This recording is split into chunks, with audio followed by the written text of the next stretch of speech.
I can't believe I'm writing this, but I am not going to be fighting Darren Till on January 18th, 2025. So this is the dumbest thing I've heard in a very long time. This genuinely is the stupidest thing a fighter has done in a minute. I've just been shown that Tommy Fury's put up a fucking post saying that he's not fighting because I've threatened to kick him in the head. Tommy Fury, you are the biggest shithouse I have ever come across. You are not a man. It's not like we're doing this in a fucking backyard with no rules, Tommy.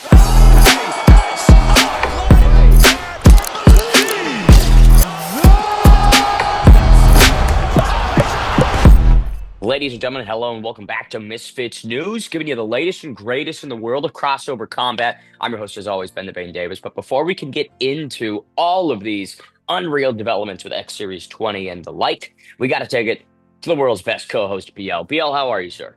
Ben, I'm doing great. You're looking very sharp, I must say. What's this festive jacket going on? You're looking good, my man. We've got the last APFC show on the year on UFC Fight Pass. By the time this comes out, it will be over. Hoping it's a great show. In fact, I'm hoping it's the best one. It will be the best one, especially if you're there, Ben. And as I just said there, I'm in the festive spirits. I'm wearing Christmas jumper. I've got the blue background now. And we've got some serious topics for you today. That being Tommy Fury versus Darren Till is on the ropes right now. We get some info on KSI's next fight. Deji retires. And we hear the latest from Wade's coach, BJ Flores.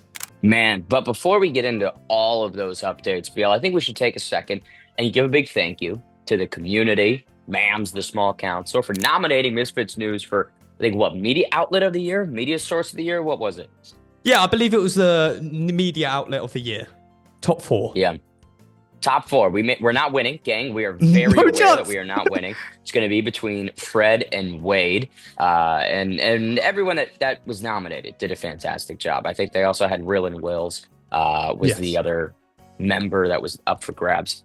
Everybody crushed it this year. Fantastic shout outs to everybody.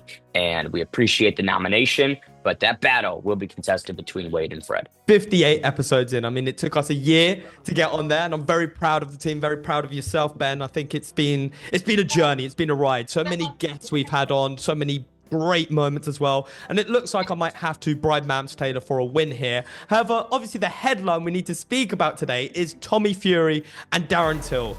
Ben is on the ropes right now. Let me give you a few quotes and I want your reactions to this. Tommy Fury says, I can't believe I'm writing this, but I am not going to be fighting Darren Till on January 18th, 2025. Him also saying that Darren has stated that over and over he does not want to abide by the professional boxing rules and that he is working hard on getting a new opponent and a new date. So this is the dumbest thing I've heard in a very long time. This genuinely is the stupidest thing a fighter has done in a minute.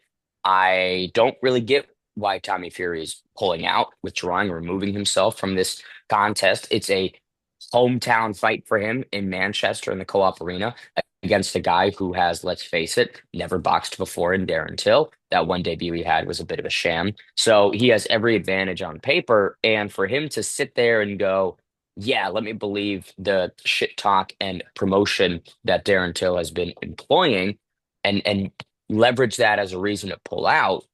Genuinely, Biel, it's the stupidest thing I've seen in a very long time. I was shocked. I genuinely thought it was a joke. I thought it was a joke. I thought it was in the name of promotion. Yeah. However, when I saw people like KSI even reacting and saying, Tom Fury is scared that he's going to get kicked in a boxing match. Get ready for your fight in January in Misfits. And then you've got other people, even like Darren Till, coming out and saying stuff as well. Well, he actually said this. What's happening, everyone? I've just got to the gym now to do my sparring this morning and I've just been shown that Tommy Fury's put up a fucking post saying that he's not fighting because I've threatened to kick him in the head. I said I'd kick him in the head at the press conference as a mental warfare tactic. And since then, I haven't said anything else. I've been hard at work in the gym preparing for this boxing match with him on January 18th. I said to everyone that Tommy was going to pull out regardless of anything. I fucking knew it since the press conference. So now it's confirmed what I said. He's a shithouse, family of shithouses, and now Tommy's not fighting. I've been hard at work, boxing for 2 years. I haven't thrown a kick in 2 years. I threw one kick on a video as a mental warfare tactic. Never in a million years would I throw a head kick in a fight that is only boxing rules. I stick to the rules. I've always abided by the rules throughout my whole career. So now I've got to the gym to do my sparring this morning, 8 rounds of sparring, and Tommy Fury's pulled out. Tommy Fury, you are the biggest shithouse I have ever come across. You are not a man. it looks like this may not just be a joke. This may not be in the name of promotion, that this is genuinely a concern that the Fury team had, which I just think is bizarre. I just think it's bizarre. And as you Yeah. said, I don't understand why that's going on. But Well, let's play the hypothetical. If Darren Till uncorks the head kick on Tommy Fury, guess what happens? Darren gets disqualified. Fight is either ruled a DQ win for Tommy or a no contest. So because it's a sanctioned fight, it's not like we're doing this in a fucking backyard with no rules, Tommy. So there's so many protections that are afforded to you on January 18th. That it's bewildering. It's bewildering. And Darren is a guy, it's almost disrespectful to Darren Till. Darren's not actually going to do that. Darren is a guy who ascended to the highest of peaks within mixed martial arts. He's a very disciplined fighter. I don't believe that if he's losing, he'll kick Tommy Fury in the head. I think that's just all talk, right? It's just all promoting the fight and having a good time with the trash talk. well, if that fight doesn't happen, Darren Till has been promised that he will still be fighting on January 18th. So at least that's a silver lining. He said that he'll be the A side. He will still be fighting there no matter what. And one of the fighters that caught me off guard that wants to fight Darren Till is Billy Joe Saunders. Now, this is a 30-1 boxer. This guy really knows how to fight. His only loss coming way of Canelo. Man, this could be a really fun and bizarre matchup. I'd like it. Give me BJS inside the ring versus Darren Till. Why not? I think it could be fun. And I think Billy Joe Saunders has a big audience up there, up north as well. So why not make it happen? If Tommy Fury doesn't want to make the walk, get Billy Joe Saunders to come in. He fought on the KSI Logan Paul 2 undercard. So get him back onto crossover boxing. It could be fun. Or let's keep it maybe a little more, I don't want to say fair to Darren, because a 10-0 Tommy Fury is also tough matchmaking for the Gorilla. But Luke Rockhold We're loving that versus Luke Darren Rockhold. Till in boxing. I have been on the Rockhold glaze for a year, suggesting him for every matchup that could possibly be put together. But I think that one would be fun. I think that would draw a lot of mainstream interest. I think the fans would be interested in that. And then Darren might go, hey, thankfully I'm not fighting a guy who's got a legendary boxing career that only lost to Canelo. Absolutely. Well, what I can say is on Misfits sides, we cannot confirm anything. A statement will be made later on. Right now, all we can do, and what Ben and I are doing, is speculating, looking over everything that's been said, everything that's online, and we're making an assessment from there. Well, on the topic of super fights and one that's looking to come off way of Q1, KSI is making his return, and Alexis Demetrius from Shoot Fighters, JJ's head coach, had said that JJ's got a big fight coming up and it's going to surprise a lot of people. Well, Ben, I did a bit of digging and I'm seeing a certain influencer doing a lot of posting about his boxing, and that is Bugsy Malone. I don't know what you make of that. I don't know if you've ever seen Bugsy Malone, but do you think this could possibly happen? So Bugsy Malone is a guy who, from my understanding, as I've learned 20 minutes ago, has boxing experience, is certainly in great shape. Kid's got a six-pack, good for him. But no fights, right? He has never boxed before, BL. Am I understanding that correctly? Yeah, he's never boxed before. I think he's done a lot of training. He's been in training, but he's never had an official fight, from my understanding. He had a song with KSI, though. Big. But step back for KSI. If JJ fights a guy who has never boxed before, I think that there would be a understandably negative reaction from the fan base, especially when KSI's name was linked to potential matchups with Amir Khans and these great fighters. So for him to go from a hypothetical Amir Khan to a Bugsy Malone showdown, I don't know. I think the fans would be quite critical of that move. JJ did say this year, 2025, is going to be his year. March, I'm going nuts. Just wait. And I saw on a podcast, he actually said that this last year, 2024 and 2023, was his warm-up. That was his warm-up, and now he's ready to take it full force. So if it is Bugsy Malone, I'd be surprised. The only reason I comment on it is the amount that I'm seeing Bugsy Malone post, and also his history with JJ would potentially make sense. However, hold on. You're getting surprised that an influencer and a rapper is posting to their social medias, BL? A lot of boxing. I've seen a lot of boxing. I think he's definitely making a Misfits debut. Sure. Especially with his connection with JJ. Especially, I think he walked out JJ for one of his fights as well. He has been boxing for a long time. So it makes sense for Bugsy Malone to start boxing on Misfits Boxing. How about Bugsy Malone versus Mist? two Or Swarms, yeah, rappers Mrs. or Swarms. Swarms. You know, Swarms. What weight class is Swarms? 175. Yeah, I believe Swarms is 175. Yeah, I don't know. I think if you're linked to fight JJ, you're probably in the Bridgerweight territory, 190, right? So who knows? If Storm gets fat, then maybe we can throw him in. But another fight that has been rumored and I've seen as well, it's Slim could potentially be fighting for his next fight, Jose Aldo, or our very own greatest boxer from India, homebred Nareej Goyat. Ben, what a matchup that is. I tell you something, I'm excited. Do you think that Nareej Goyat is aware that we have this very long-running joke about him on Misfits? What do you mean it's not a joke for think... me? I'm his biggest fan.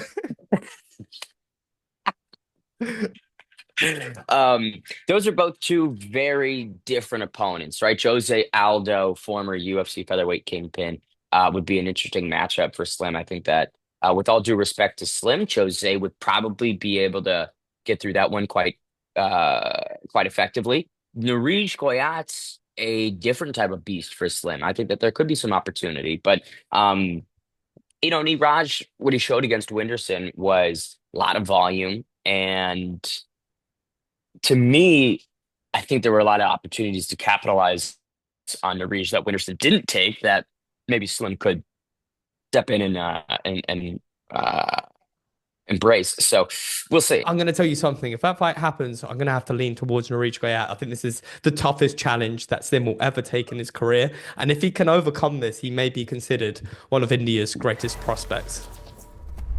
Well, from good news to not so good news, Deji has come out on his YouTube channel saying that he needs a bit of time away from crossover boxing after the last performance. Do I really want to box again? That's the real question. And I've kind of come to grips with it that right now as we are, I feel like I need to focus on something else. Now, when I saw the video, I thought he was going to come on and say, I'm ready to put in the hours, the time, the work, and I want to take on Alex Wasabi. But it was a different reaction. It was, I haven't got the love for the sport anymore. I don't want to do this right now. I need to focus my eggs in a different basket and then maybe come back to this later. Yeah, that was the vibe, and I agree, surprising as well. I thought he was going to come out and say, get me on that January 18th card. I want to match up with someone, more challenging. Maybe Wasabi for that Manchester one, but yeah, complete opposite from Deji. And I don't want to be too negative because I like Deji a lot. Deji is a very nice guy. He's an incredibly funny dude.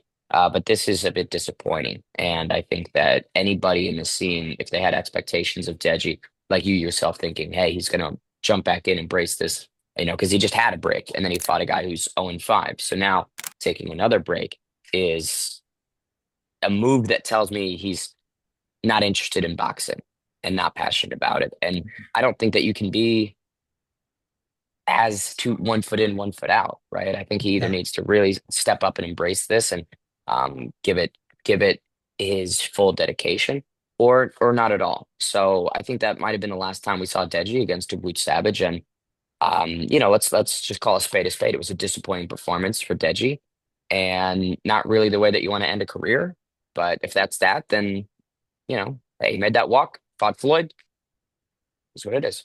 It's a bummer, but Alex Wasabi had a few words to say about it. Obviously, this was the rumored opponent that he was definitely going to face after this Dawood Savage fight. And he goes, we all knew he was ducking, but I didn't think he'd make it official. Yeah, it's weird. I think for me, it's less of a conversation about ducking. It's more of a passion's gone.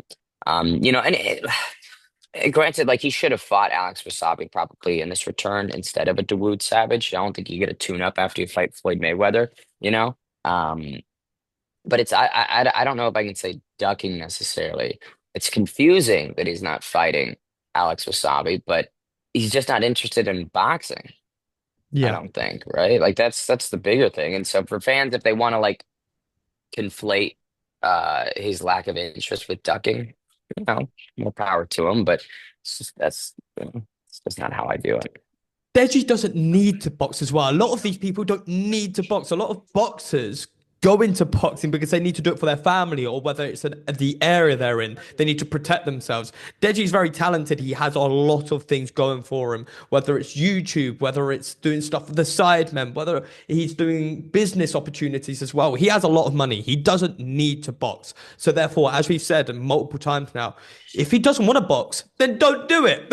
We don't want to see you getting hurt out there. We don't want to see disappointing performances. We want to see you happy. I think that's what we want for Deji. Well, for our last segment, we actually went to one of our good friends, Wade Plem, to see how he's getting on. We go to BJ, and he sent us some exclusive footage of how Wade is progressing in this camp against HS Tikky Tokky. Ben, you just watched some of that footage. What did you make of it? Wade's doing all the right things, enlisting BJ is a smart move. BJ has leveled up Josh Bruckner. I think BJ's done a really good job of developing Tristan Hams. So for him to recognize, hey, one of the best coaches in the scene, let me spend the last 45 days of camp with him. Very intelligent move. I like where Wade's hands are. He's not looking loopy. He's not looking defensively irresponsible. That pumping the jab out after the combo, bang on the Finding that exit, I think distance. is great. Oh yeah, it's gonna interrupt HS if HS wants to blitz in after Wade's done throwing. So the fact that he's thinking and already preparing the muscle memory for moves like that is pretty great to see. I said this a couple episodes ago, whenever this was announced. Wade is a hard worker. He is a disciplined athlete. I don't know if HS has the same mentality and work ethic. I think HS has so many physical abilities and attributes, but when it comes to who's putting in more time, I feel very confident in saying that Wade is putting in a lot more time than HS for this. I'm liking what I'm seeing as well. I think the basics are being done, and that's the important thing. I think when you're going into your first boxing fight as well, you need to know how to shoot that jab. You need to know how to throw to the body with that right hand as well. And everything is being done properly right now. And I think that is the big takeaway for me, is when I'm seeing Wade go upstairs with the jab, hit right hand to the body, which is exactly the moves that BJ taught Jake Paul in his initial start of the career. And Jake Paul is still implementing it to this day. And then coming out, as you said, to find that distance. This is the perfect game plan going into the fight with someone like HS Tikky Tokky, who is going to be rough, he's going to be tough, and he's going to come in trying to knock him out within the first 30 seconds. And if he doesn't, that's where Wade's going to pick him apart. I'll say this, because we don't want to be just glazing completely. I think the negative of the pad work, which again, it's hard to take away much, but Wade looks a little slow. I think Wade looks a little bit slow, which could be due to relative newness to boxing. I think Wade's early 30s, 31, 32. So the body doesn't move as effectively as it did when you're in your 20s, right? And maybe that's a product of it's just pad work, right? And so he's being more careful, right? But that might be the only negative. Little slow, little stiff. But outside of that, pretty all right. I'll bounce off of that as well, Ben, because I would say when HS is on the pads, he looks really fast and he shoots that right hand really naturally. He's got a lot of power and he's very, very quick, which is the complete opposite. Maybe his pad work isn't as technical, but when he is throwing those punches, they are quick and they're blitzing. Yeah, for sure. And, we haven't seen Wade spar. I think if we saw rounds of Wade versus Josh Bruckner, we'd have a much better idea of what to actually expect. But yeah, if you're going pad work versus pad work, there is a big difference between Wade and HS. So why don't we actually head to BJ Flores to actually hear how Wade's getting on and how Josh Bruckner's getting on in their camp and get a few words from him. I just had a fantastic week with Wade Plemons. He came out here. He's taking this fight with HS very serious. He came out from California, reached out to me last week and literally came the next day, showed up, worked his ass off 2 times a day, pretty much the entire week until he had to go to the MVP event. But Wade's got a little ability. He does. Surprisingly, he played college football. He's a little, he's got a lot to learn and a long ways to go, but he's got some ability. He's learning his fundamentals well. He's a student. He pays attention, extremely well. He picks things up pretty quickly. I was surprised. Man, well, that's the latest and greatest. All the big updates from the world of crossover combat sports. Make sure you like, make sure you subscribe. It's been fantastic to be your host as always with my co-host Biel. We will see you in the next episode.